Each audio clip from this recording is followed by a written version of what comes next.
ఓం శ్రీ విద్యాం జగతాం ధాత్రీం సృష్టిస్థితిలయేశ్వరీం నమామి లలితాం నిత్యాం మహాత్రిపురసుందరీం. ఓం శ్రీమాత్రే నమః. ఓం శ్రీ లలితాంబికాయై నమః.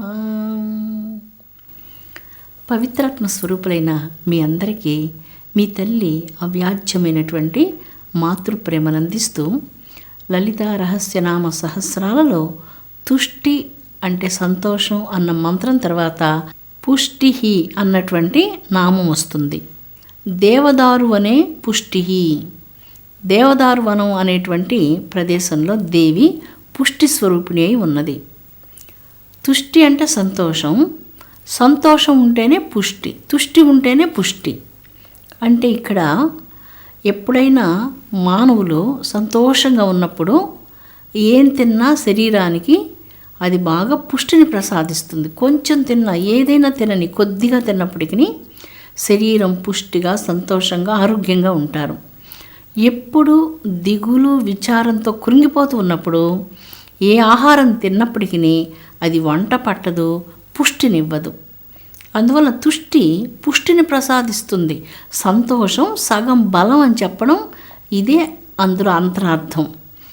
మనిషి సంతోషంగా ఉండాలి, మానవులు సంతోషంగా ఉండాలి. మహర్షుల యొక్క కోరిక ఇదే.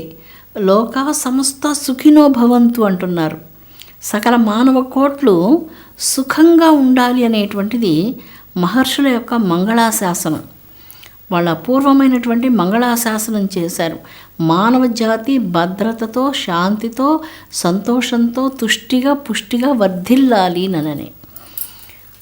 అలాంటి మంగళాశాసనం మానవులందరికీ ప్రసాదించబడింది. ఈ పుష్టి అనేటువంటిది సంతోషం లేకపోతే మనిషికి పుష్టి ఉండదు. మంచి పోషక ఆహారం వలన, మానసిక సంతోషం వలన మానవులకు పుష్టి కలుగుతుంది. కానీ ఆధ్యాత్మికమైనటువంటి దైవ అనుగ్రహం వలన తుష్టి, పుష్టి, శక్తి, శాంతి, ధృతి, మతి, జ్ఞానం అన్ని రకాలైనటువంటి శక్తులన్నీ కూడా దైవ అనుగ్రహం వల్ల లభిస్తాయి. ఆ దైవానుగ్రహాన్ని ప్రసాదించేటువంటి సృష్టికి మూలమైనటువంటి తల్లి పరదేవత, ఆదిపరాశక్తి అయినటువంటి జగన్మాత లలితా పరమేశ్వరీదేవి. ఆహారం తింటే పుష్టి కలుగుతుంది. పుష్టిగా ఉండాలంటే తుష్టిగా ఉండాలి. ఈ తుష్టి, పుష్టి, సంతోషం, శక్తి, మతి, ధృతి, శాంతి అన్నింటినీ ప్రసాదించినటువంటిది సూక్ష్మ శరీరంలో ఉన్నటువంటి జగదంబిక. అందుకనని స్థూల శరీరం పుష్టిగా ఉన్నంత మాత్రాన ఉపయోగం లేదు. సూక్ష్మ శరీరం కూడా లోపల పుష్టిగా ఉండవలసి ఉన్నది. అందుకు ఆధ్యాత్మ సాధనలు ఎప్పుడైతే సాగుతాయో, దైవ ప్రార్థనలు ఎప్పుడైతే అంతరంగంలో సాగుతూ ఉంటాయో, మానవులు ఎప్పుడు సంతోషంతో తుష్టి, పుష్టి అనేటువంటి రెండు వరాలతో చాలా శాంతియుతమైనటువంటి జీవితాన్ని గడపగలరు అన్నటువంటి ఉద్దేశాన్ని ఈ నామాలలో సూచిస్తూ వసిన్యాది వాగ్దేవతలు సకల జగత్తుకు సంతోషాన్ని, సకల జగత్తుకు పుష్టిని ప్రసాదించేటువంటి శక్తి పరమేశ్వరి జగన్మాతృమూర్తి అంటూ ఈ రెండు నామాలలో తెలియజేశారు. బృహద్వచోపనిషత్ అనేటువంటి గ్రంథంలో దేవి హేకాగ్ర ఆసీతు శైవ జగదంబ మసృజత అంటే జగజ్జనని అయినటువంటి కన్నతల్లియే, ఆదిపరాశక్తియే సృష్టికి మూలంలో ఉన్నది అంటూ ఈ బృహద్వచోపనిషత్తులో జగదంబ యొక్క మూల చైతన్యాన్ని గురించి మాట్లాడుతున్నారు. ఈ సృష్టికి ముందు ఏమున్నది అంటే, సృష్టికి ముందు పరబ్రహ్మం మాత్రమే ఉన్నది, ఆ పరదేవత మాత్రమే ఉన్నది. నామరూప వివర్జితమైనటువంటి అవ్యక్త బ్రహ్మమయిగా బాసిల్లుతూ ఉన్నది అంటూ ఈ బృహద్వచోపనిషత్తు దేవి యొక్క తత్వాన్ని గురించి ఇక్కడ తెలియజేసింది. తాను సృష్టించినటువంటి జగత్తులో భవానీదేవి ఈ సకల చరాచర ప్రాణికోట్లన్నిటిలో ఆత్మరూపిణిగా, శక్తిరూపిణిగా తాను ప్రవేశించింది.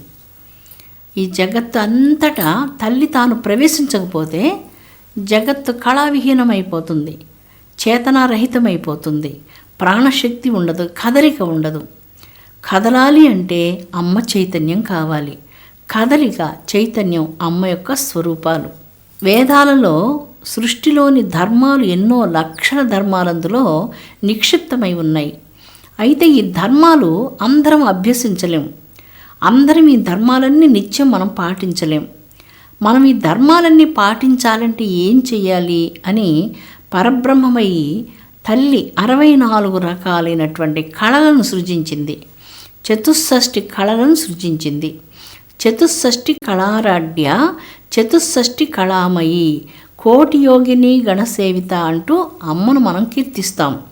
లోకజనని చతుషష్ఠి కళామయి అనగా 64,000 కళలతో విరాజిల్లునటువంటిది. అందులో 64 కళలు మాత్రం తీసుకొని చతుర్వేదాలలో ఉన్నటువంటి ధర్మాలన్నిటినీ కూడా ఈ 64 కళలలో కుదించి, అంటే బాగా దాంట్లో ఇన్సర్ట్ చేశారన్నమాట. అలాగ అమరించారు, అమరించారు, కుదించారు, ఇలాగా మనం చెప్పుకోవచ్చు. ఈ 64 కళలలో ప్రధానంగా వేదాలలో ఉన్నటువంటి ప్రధాన ధర్మాలను తీసుకొని ఈ 64 కళలలో వారు వాటిని అమర్చారు. ఎలాగ అమర్చారంటే సంగీతం, సాహిత్యం, కవిత్వం, నాట్యశాస్త్రం, ఇలాగా అనేక రకాలైనటువంటి వాటన్నిటిలో వేదాలలో ఏ ధర్మాలు ఉన్నాయో పాకశాస్త్రం నేర్చుకునేటువంటి వారు ఆ వేదాల్లో ఉన్న ధర్మాలు, పాకశాస్త్రంలో కొన్ని ధర్మాలను అక్కడ ఉంచారు, అక్కడ కుదించి అందులో అమర్చారు. కొన్ని యుద్ధ విద్యలలో అమర్చారు, కొన్నిటిని సంగీతంలో, కొన్నిటిని నాట్యశాస్త్రంలో, కొన్నిటిని న్యాయశాస్త్రంలో, కొన్నింటిని శిల్పశాస్త్రంలో, ఇలాగ వేద ధర్మాలను అపురూపంగా చతుషష్ఠి కళల్లో అమర్చారు. ఎంత అద్భుతంగా ఉన్నదో చూడండి. వేదాలు చదువుకోలేరు, ఉపనిషత్తులు కూడా అంతగా పెద్దగా అంత హెవీగా ఉన్నటువంటి ఆ సబ్జెక్ట్ అర్థం చేసుకోలేరు అనుకుంటే సరే, వాళ్ళకి దానికోసం ఇంకొక చిన్న పురాణాలు, అష్టాదశ పురాణాలు ప్రసాదించారు. అష్టాదశ పురాణాలు కూడా కష్టంగా ఉన్నది అంటే ఉప పురాణాలుగా ఇచ్చారు. ఉప పురాణాలు కూడా కష్టంగా ఉందంటే వాటిలో చిన్న చిన్న కథల రూపంలో ఇచ్చారు. ఆ కథల రూపం కూడా కొంచెం కష్టంగా ఉన్నది అనుకుంటే పూజలు ఇలాగ ఇచ్చి వాటిని ఒక చిన్న పాట రూపంలోకి తీసుకొచ్చారు. ఉపనిషత్తులో ఏమున్నదో అదే అష్టాదశ పురాణాల్లో ఉంటుంది, అదే శాస్త్రాల్లో ఉంటుంది, అదే ధర్మ న్యాయ మీమాంస శాస్త్రాల్లో ఉంటుంది, అదే ఒక చిన్న పాట రూపంలో 4 లైన్లలో కూడా ఉంటుంది. మంగళకరమైనటువంటి ఆ భగవత్ చైతన్యాన్ని 4 పాదాలు ఉండేటువంటి ఒక చిన్న పాట రూపంలో కూడా ఆ సారాంశాన్ని సామాన్యులకు అందరికీ అందాలని వేదకాలం నాడే నిర్ణయించబడి ఆ ప్రసాదం అందరికీ ఇవ్వబడింది. అందరికీ ఆ ప్రసాదం అందుకున్నారు. అయితే దానిని అర్థం చేసుకోవడంలో అది మన సంస్కారం మీద ఆధారపడి ఉన్నది. ఈ చతుషష్ఠి కళలలో తల్లి యొక్క ధర్మాలు, వేద ధర్మాలు ఎన్నో నిక్షిప్తం చేసి ఉన్నది. ఈ చతుషష్ఠి కళలన్నీ అమ్మ స్వరూపాలే. కవిత్వం అమ్మ స్వరూపం.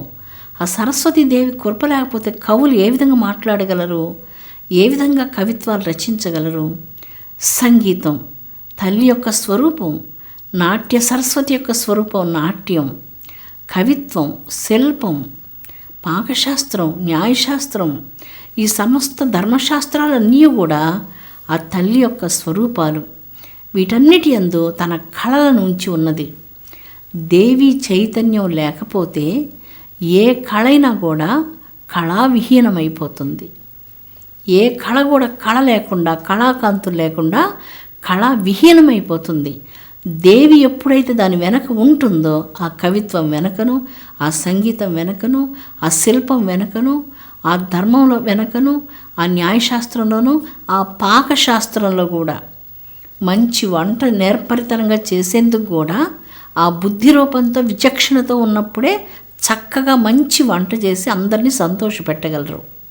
కాబట్టి ఇక్కడ ఏ పని చెయ్యాలన్నా ఆ నైపుణ్యం, ఆ తెలివితేటలు ఇవన్నీ కూడా తల్లి ప్రసాదించేటువంటి కమనీయమైనటువంటి వరాలు. ప్రతి చర్య వెనుక ఉన్న మహత్వపూర్ణమైనటువంటి శక్తి దేవియే అంటూ ఇక్కడ చాలా చక్కగా వర్ణించబడింది. మనం చేసేటువంటి సమస్తములైనటువంటి కళలన్నిటి వెనక ఉన్న శక్తి, చేతనా శక్తి తల్లి మాత్రమే, జగదంబ మాత్రమేనంటూ కామకళేతి విజ్ఞాయతే, శృంగారకళేతి విజ్ఞాయతే, సమస్త చతుషష్ఠి కళలన్నీ కూడా అమ్మ పాదార విందాలకు ధరించినటువంటి మువ్వలలో నుంచి ఉద్భవించాయి. పాదాభరణాలలో ఉన్నటువంటి మువ్వలలో నుంచి ఉద్భవించాయి. ఆ తల్లి కృప ఉంటే ఏ కళ అయినా అనాయాసంగా పట్టుబడుతుంది. ఏ కళ కూడా కళ చెందాలంటే తల్లి కృప కావాలి. లేనప్పుడు సకల కళలన్నీ కూడా కళా విహీనాలైపోతాయి. జగన్మాత కదలిక లేనిదే ఏ కళలకు ఈ లోకంలో కళాకాంతులు మాత్రం ఉండనేరవు. అందువల్ల జగసృష్టికి, జగత్తుకు, జగన్మాతకు, జీవికి, జగదీశ్వరికి అభేదాన్ని చూపించేటువంటిది మంత్రం పుష్టి, తుష్టి అన్నటువంటి 2 నామాలు. జీవులకు, జగదీశ్వరికి ఎటువంటి తేడా లేదు. తల్లి తుష్టికారిణి, పుష్టికారిణి, శాంతిదాయిని, సంతోషదాయిని. అలాంటి తల్లిని శరణు పొందాలి అంటూ ఈ 2 నామాలు పదే పదే భక్తులను పారమార్థిక ధర్మముఖకు ప్రోత్సహిస్తూ ఉన్నాయి. అమృతాత్మ స్వరూపులారా, కళలకన్నిటికీ కళలను ప్రసాదించేటువంటి చతుషష్ఠి కళామయి, చతుషష్ఠి కోటి యోగిని గణసేవిత లలితా పరమేశ్వరీదేవి. ఆ కన్నతల్లిని మీరు ప్రతినిత్యం పూజిస్తూ ఉన్నారంటే ఎన్ని కోట్ల జన్మల పుణ్యమో మాటలతో వర్ణించడానికి తరం కాదు. మీరు చేసే ఈ పూజ, మీరు చేసే తల్లి ప్రార్థన, మీరు చేసే చిన్న జపం, ధ్యానం మీ కుటుంబంలో ఎన్నో తరాల వాళ్లకు కాంతిని, శాంతిని, వెలుగునిస్తుంది. ఎన్నో అపజయాలన్నిటిని కూడా తల్లి యొక్క పూజ దిగ్విజయాలుగా వనరిస్తుంది. అన్ని రకాలైనటువంటి అసంతృప్తులను, అన్ని రకాలైన దుఃఖాలను, వీటన్నిటిని తొలగించి అవిద్యను నశింపచేసి శాశ్వతమైనటువంటి జ్ఞాన కళను ప్రసాదించే చిద్రూపిణి పరదేవత భగవతి శ్రీరాజరాజేశ్వరి శ్రీ లలితా పరమేశ్వరి దేవి జగత్కోట్లన్నిటినీ అనుగ్రహించునుగాక, విశ్వశాంతిని ప్రసాదింపచేయునుగాక. ఓం శాంతి శాంతి శాంతి.